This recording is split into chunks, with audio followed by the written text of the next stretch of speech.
শ্রী রাধে কৃষ্ণের জয়। রাধে রাধে। আমার সকল শুধু ভক্তবৃন্দের চরণে আমার আন্তরিক শতকোটি প্রণাম। আসুন আমরা শ্রীমদ্ ভগবদ গীতার তৃতীয় অধ্যায়ের আলোচনা শুরু করি। আমরা পূর্বের ভিডিওতে 24তম শ্লোক পর্যন্ত অধ্যয়ন করেছি। আজকে আমরা 25 এবং 26তম এই দুটি শ্লোক অধ্যয়ন করব। সেখানে প্রভু কি বলেছেন? শক্তা কর্মণ্য বিদ্যাংশ যথা কুর্বন্তি ভারত কুর্যাদিদাংস্তাস শক্ত চিকুৎসু লোক সংগ্রহম না বুদ্ধিভেদং জনয়েদ জ্ঞানং কর্ম সঙ্গীনাম যোষয়ে সর্বকর্মাণি বিদ্যান যুক্ত সমাচরণ। প্রভু কি বললেন? হে ভরত বংশোদ্ভব অর্জুন। দেখুন, প্রভু কিন্তু এখানে বীর অর্জুনকে ভারতবর্ষ অর্থাৎ ভারতবর্ষের যে বংশের সৃষ্টিকর্তা তা কিন্তু জানিয়েছেন। প্রভু কি বললেন? হে ভরত বংশোদ্ভব অর্জুন, কর্মে আসক্ত অজ্ঞ ব্যক্তিরা কি করে? যেরূপ কর্ম করেন, আসক্তি বর্জিত জ্ঞানী ব্যক্তিদেরও কিন্তু লোক সংগ্রহের জন্য সেই রূপ কর্ম করা উচিত। তাছাড়া কি হবে? সেই যারা কম জ্ঞানী অর্থাৎ অজ্ঞ ব্যক্তি তারা ভাববে যে আমরা হয়তো কোনোদিন পরমাত্মার চরণ লাভ করতে পারবো না, পরমাত্মার সেবা করতে পারবো না। তাই কি বলেছেন প্রভু? প্রভু এইটি বলেছেন যে তত্ত্বজ্ঞ মহাপুরুষগণ কর্মে আসক্ত না হয়ে, অর্থাৎ আমরা সকলেই জানি যারা সাধক ব্যক্তিগণ হন, স্থিতপ্রজ্ঞ ব্যক্তিগণ হন, তারা জানেন এই যে আমাদের সংসারের যে সমস্ত কর্তব্য কর্ম সেগুলি নিষ্কাম ভাবে করা উচিত, আসক্তি মুক্ত হয়ে করা উচিত। কেন? কারণ কোনো ব্যক্তি বস্তু পদার্থ কোনো কিছুই আমার সঙ্গে যাবে না বা আমাদের সঙ্গে যাবে না। কিন্তু যারা অজ্ঞ ব্যক্তি হন অর্থাৎ যাদের মধ্যে যারা জানে যে শাস্ত্র জ্ঞান মেনে চললে আমাদের অবশ্যই মঙ্গল হবে, কিন্তু কামনা বাসনাকে কিছুতেই পরিত্যাগ করতে পারেন না, তারা কি করেন? তারা কিন্তু বারবার সংসারে আগমন করেন। অর্থাৎ দেখুন, পূর্বের আমরা 22, 23 এবং 24 এই পরপর 3টি শ্লোকে কি লক্ষ্য করেছি? প্রভু নিজে স্বয়ং নিজের উদাহরণ দিয়ে আমাদেরকে বুঝিয়েছেন। হে পার্থ, হে অর্জুন, হে ভাবি কলিযুগের মনুষ্যগণ, তোমরা সকলেই লক্ষ্য করো, আমি ত্রিলোকের অধীশ্বর হওয়া সত্ত্বেও নিজেকে কখনো অলস ভাবে নিজেকে রাখিনি। কেন? কারণ আমি সব সময় কর্তব্য কর্ম পালন করেছি। আমার কিছুই করার নেই, কিছুই পাওয়ার নেই, কিছু হারানোরও নেই। তবু কিন্তু আমি সদাই কর্ম করে চলেছি, অবশ্যই নিষ্কাম সহকারে। এবার আমরা পরবর্তী অর্থাৎ বর্তমান 25 এবং 26 এই দুটি শ্লোকে কি লক্ষ্য করলাম? আমরা এই লক্ষ্য করলাম যে প্রভু বলেছেন, হে ভাবি কলিযুগের জীবগণ, হে অর্জুন, দেখো, শুধু আমি কর্তব্য কর্ম করি তা নয়, যারা সত্যিকারের বিজ্ঞ ব্যক্তিগণ হন, যারা স্থিতপ্রজ্ঞ ব্যক্তিগণ হন, তাদেরও কিন্তু করার কোনো কিছুর প্রয়োজন থাকে না। তবু কিন্তু তারা নিজেদেরকে কখনো বসিয়ে রাখে না, সব সময় কর্তব্য কর্ম করে। সুতরাং আজকে আমরা এই 25 এবং 26 এই দুটি শ্লোক অধ্যয়ন করে কি শিক্ষা অর্জন করলাম? এই শিক্ষা অর্জন করলাম যে স্থিতপ্রজ্ঞ ব্যক্তিগণ যেমন করে সর্বদা কর্ম করেন, তেমনি আমাদের সাধারণ ব্যক্তিগণেরও উচিত একই রকম ভাবে কর্তব্য কর্ম পালন করা এবং প্রভুর আদেশ পালন করা।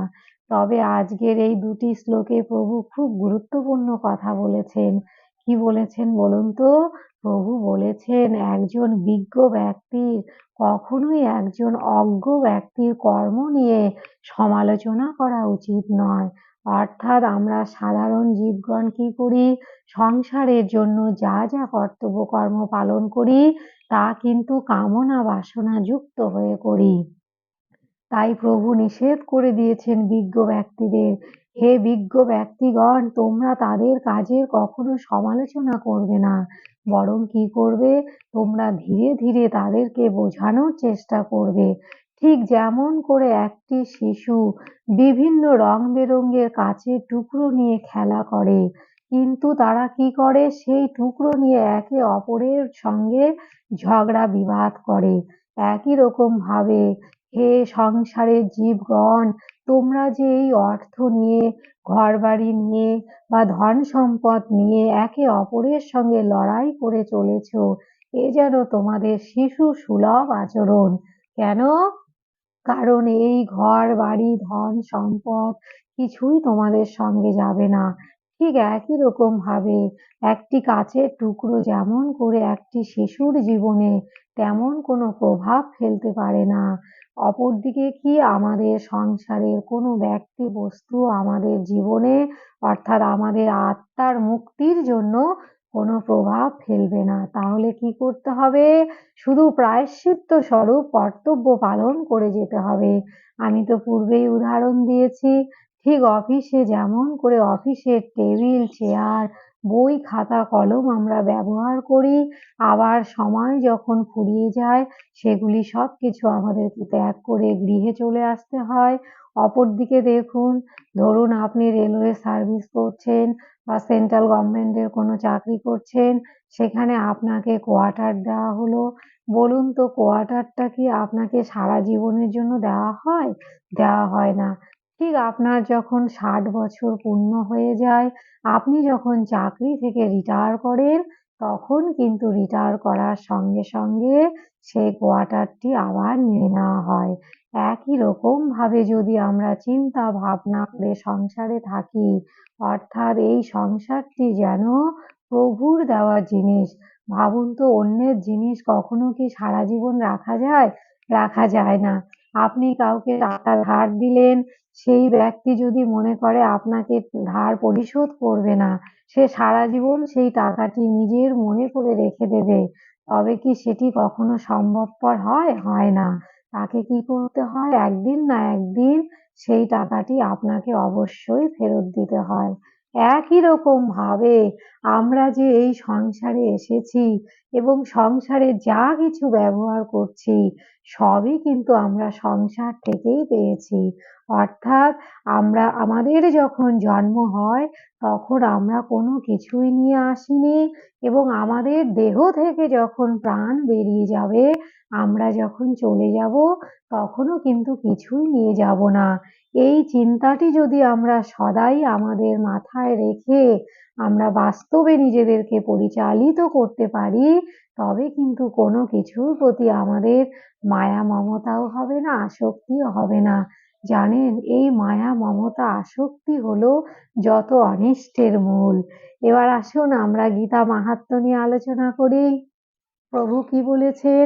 গীতা ধীতা চ জেনাপি ভক্তি ভাবেন চেতসা বেদ শাস্ত্র পুরাণানি তেনাধীতানি সর্বস্ব। দেখুন, আপনি যত শাস্ত্র গ্রন্থই অধ্যয়ন করুন না কেন, সে রামায়ণ হোক, মহাভারত হোক, বেদ পাঠ হোক, সমস্ত শাস্ত্র গ্রন্থের সার কিন্তু শ্রীমদ্ ভগবদ গীতা। অর্থাৎ শ্রীমদ্ ভগবদ গীতাটি যদি আমরা অধ্যয়ন করি, তবে আমাদের সমস্ত গ্রন্থের জ্ঞান অর্জন করা হয়ে যাবে এবং আমরা ইহকালে শুধু সুখে থাকবো তা না, আমাদের আত্মা অবশ্যই পরমাত্মা চরণ লাভ করবে। শুধু মনে বিশ্বাস রাখতে হবে। ভাবুন তো, আপনার বাড়িতে কোনো অতিথি আসলো, আপনি আসন পেতে দিলেন, জল দিলেন, থালা দিলেন।